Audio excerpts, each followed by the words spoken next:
देखने से तो अच्छा है कि आप अनपढ़ गवार गोपियों को जाके समझा दें।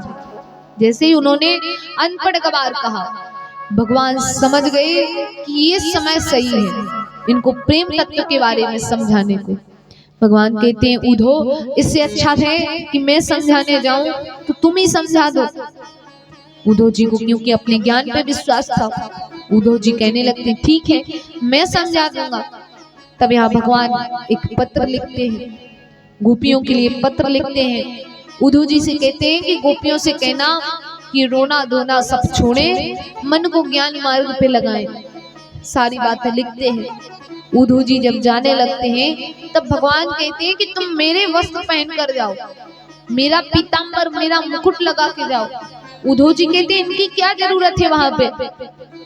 तब भगवान कहते हैं कि अगर तुम मेरे पीताम्बर को पहन कर नहीं गए, मेरे मुकुट को पहन कर नहीं गए, तो वो गोपियां तुमसे बात करना तो दूर की बात तुम्हारी तरफ देखेंगे भी नहीं। ये वस्त्र पहन के जाओगे, उन्हें एक क्षण के लिए ये लगेगा कि कन्हैया आ गया, तो वो तुम्हारी तरफ देखेंगे।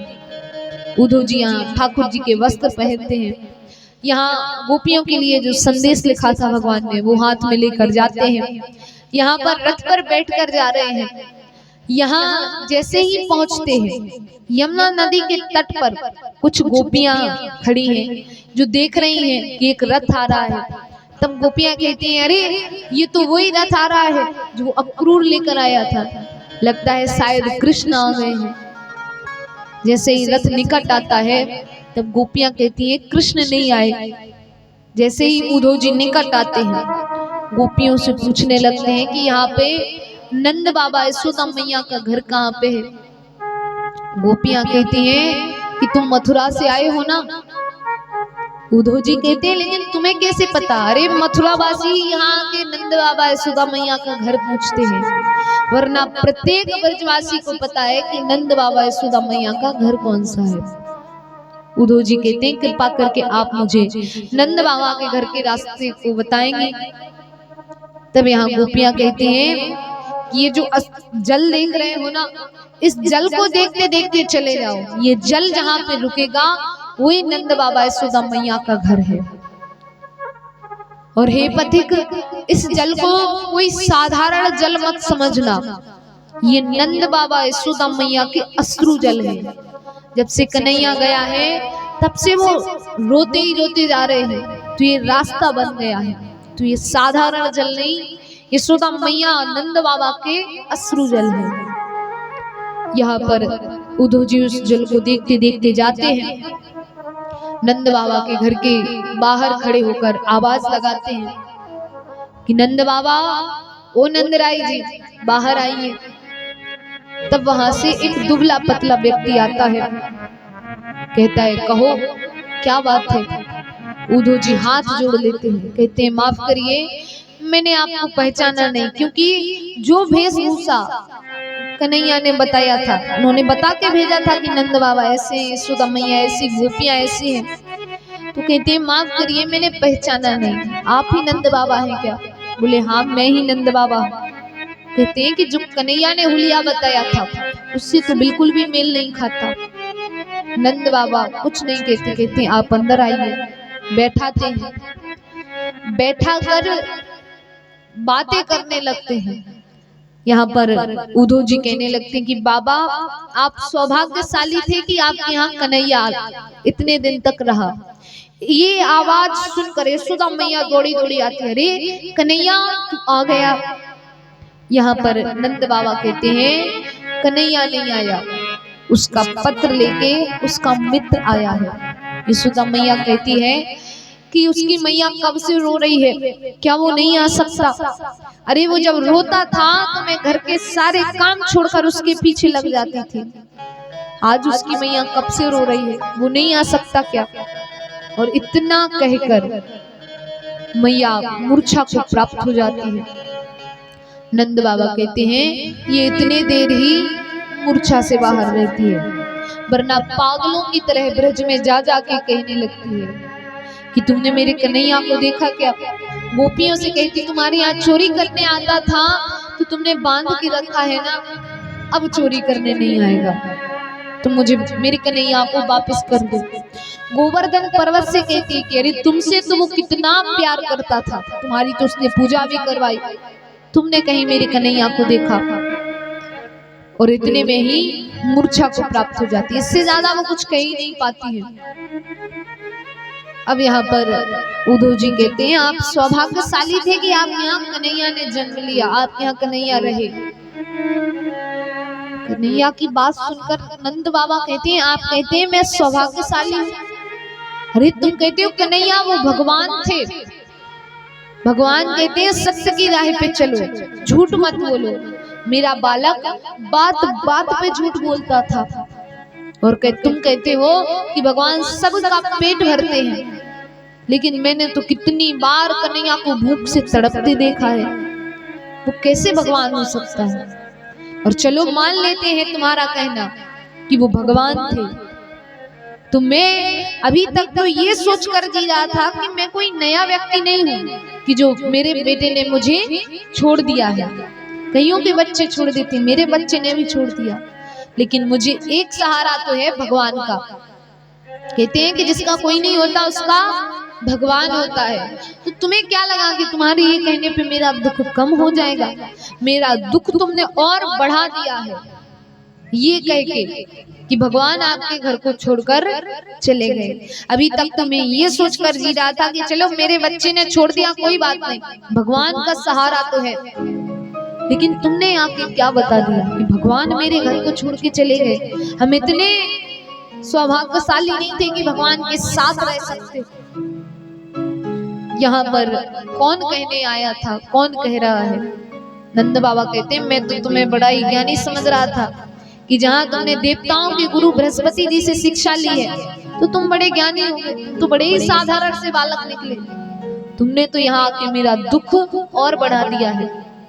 उद्धव जी कुछ नहीं कहते, एकदम शांत कहते हैं बैठो, मैं भोजन की तैयारी करके आता हूँ, भोजन लेकर आता हूँ। क्योंकि जब से कन्हैया वृंदावन को छोड़कर गए थे तब से यशोदा मैया के रसोई घर में कभी भोजन नहीं बना, मकड़ी के जाले पड़ गए हैं। तब यहाँ पर कहते हैं भोजन का प्रबंध करके आता हूँ, भोजन करवाते हैं। उद्धव जी कुछ भी नहीं कह रहे हैं। अब क्योंकि गोपियों के पास वो पत्र पहुंचाना है, तब गोपियों के पास जाने की सोचते हैं। अब यहाँ गोपियां जल भरने के लिए एक साथ आ रही होती हैं। अब जैसे ही उद्धव जी को सामने से देखती है तब एक गोपी दूसरी गोपी से कहती है अरे ये तो वही व्यक्ति है ना जो कल हमसे नंद बाबा यशोदा मैया के घर के रास्ते को पूछ रहा था। तब वो गोपी कहती है हाँ लग तो वही रहा है। तब दूसरी गोपी कहती है तो ये हमारे पास क्यों आ रहा है? तब पहली गोपी दूसरी गोपी से कहती है अरे तुम्हें नहीं पता मथुरा में जाके कंस का वध हो गया है तो उसका श्राद्ध होना है, तो ये यहाँ मांस लेने को आया है। तब दूसरी गोपी कहती है यहाँ मांस थोड़ी बिकता है, यहाँ तो दूध दही माखन बिकता है, यहाँ मांस कौन बेचता है?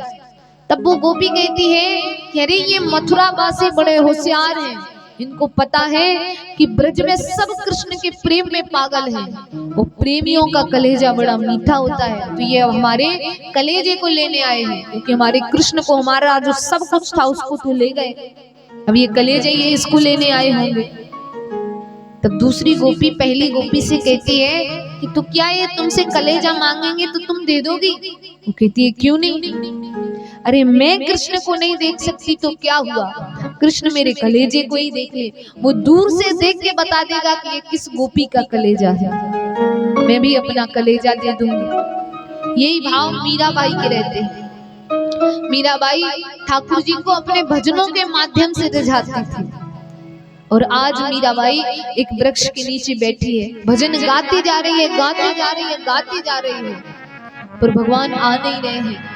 तब उसी वृक्ष के ऊपर एक कौवा आवाज कर रहा होता है। तब यहाँ पर मीराबाई उस कौवे से कहती है तुझे बड़ी जोर की भूख लगी है ना, इसलिए आवाज कर रहा है, तो मैं अपना कलेजा देती हूँ, लेकिन इसको यहाँ मत खाना, वहां ले जाकर खाना जहां पर मेरे प्रियतम बैठे हो, ऐसे मत खाना, उलेट उलेट कर खाना, उनको पता चले कि उनकी विरह में हम कैसे तड़प रहे हैं। मीराबाई कहती है कि काढ़े कलेजों में धरूं रे,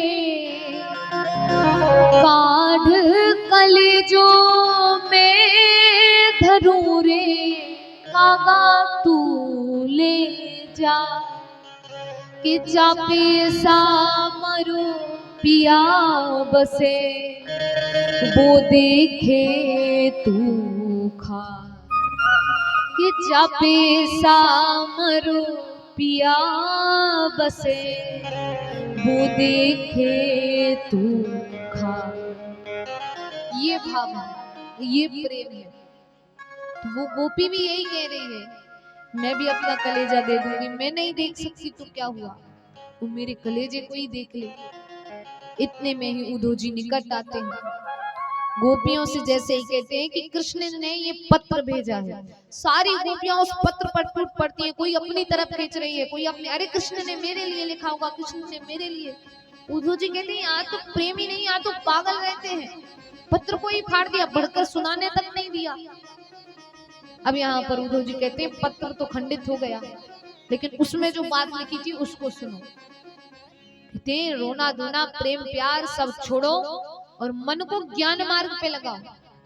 गोपियां कहती हैं कौन सा मन ज्ञान मार्ग पे लगाए, अरे एक था कब का कृष्ण को दे दिया, अब कौन सा मन ज्ञान मार्ग पे लगाए। बोले नहीं, अगर मन को ज्ञान मार्ग पे लगाओगी तो ब्रह्म की प्राप्ति होगी, और ब्रह्म की प्राप्ति होगी तो तुम्हें स्वर्ग मिलेगा, मोक्ष मिलेगा। गोपियां कहती हैं तुम कहते हो ब्रह्म निराकार होता है, तो मेरा कृष्ण तो साकार था, उसका स्वरूप था, जो साकार है उसको नहीं हम प्राप्त कर पाए, तो निराकार जिसका आकार ही नहीं उसको कैसे प्राप्त करेंगे। और तुम क्या कहते हो कि मोक्ष की प्राप्ति होगी, स्वर्ग की प्राप्ति होगी, तो ठोकर मारते हैं ऐसे स्वर्ग को जो हमें कृष्ण के प्रेम से दूर करे, और जन्मों जन्मों तक उस नर्क लोक में पड़े रहने को तैयार हैं, जो नर्क लोक हमें कृष्ण के पास लेकर जाए। यहाँ गोपियां उद्धव जी को प्रेम तत्व के बारे में समझाते हुए कहती हैं,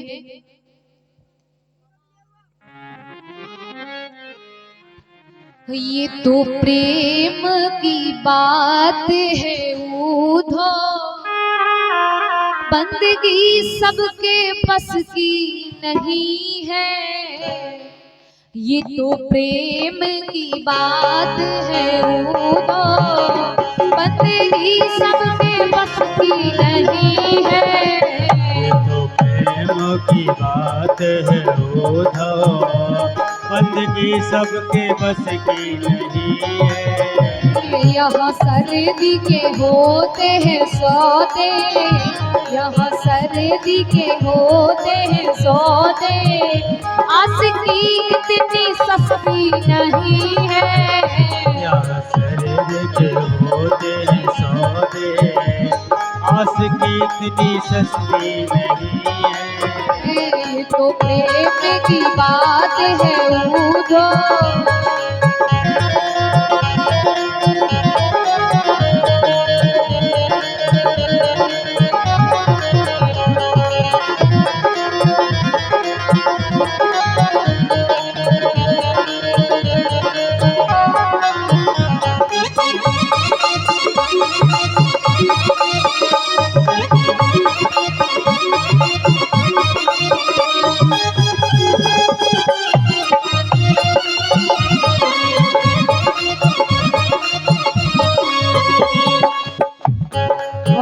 यहाँ पर गोपियां कहती हैं हम पूजा करने के लिए अलग से नहीं बैठते हैं कि अलग से पूजा करें, क्यों?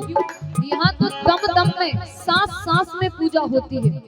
गोपियां कहती हैं कोई निश्चित समय नहीं है कि इस समय ही पूजा करेंगे। गोपियां कहती हैं प्रेम वालों ने तब वक्त पूछा, उनकी पूजा में सुन ले रे उद्धव। प्रेम वालों ने कब वक्त पूछा, उनकी पूजा में सुन ले रे उद्धव। प्रेम वालों ने तब वक्त पूछा, उनकी पूजा में सुन ले रे उद्धव। प्रेम वालों ने कब वक्त पूछा, उनकी पूजा में सुन ले रे उद्धव। यहाँ गप गप, यहाँ गप गप होती है पूजा, सर झुकाने की फुर्सत नहीं है। होती है पूजा, सर झुकाने की फुर्सत नहीं है। ये तो प्रेम की बात है उदो, बंदगी सबके बस की नहीं है। ये तो प्रेम की बात है उधो, बंदगी मेरे बस की नहीं है।